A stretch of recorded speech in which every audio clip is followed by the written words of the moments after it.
ગોવામાં સે કેથેડ્રલનું બાંધકામ 560માં શરૂ થયું હતું અને 115માં પૂરું થયું હતું. આ કેથેડ્રલ 500 ફૂટ લંબાઈ, 18 ફૂટ 15 મીટર પહોળાઈ ધરાવે છે, જ્યારે તેનો આગળનો ભાગ 115 ફૂટ ઊંચો છે. આંતરિક ભાગ પરંપરાગત ક્રુસિફોર્મ આકારમાં બનાવવામાં આવ્યો છે. આંતરિક સ્થાપત્ય કોરિન્થિયન છે. પોપ પાયસ 12માએ આ મંદિરને ગોલ્ડન રોઝ આપ્યો હતો, જે સોનાનો આભૂષણ છે, જે આદર અને સ્નેહનું પ્રતીક છે.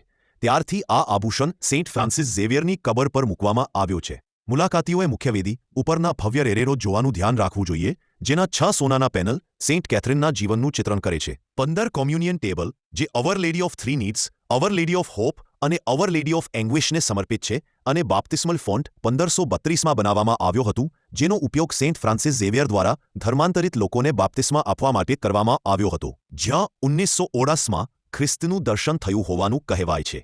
માહિતી પસંદ આવી હોય તો વિડીયોને લાઇક કરી ચેનલને સબસ્ક્રાઇબ કરી લેજો.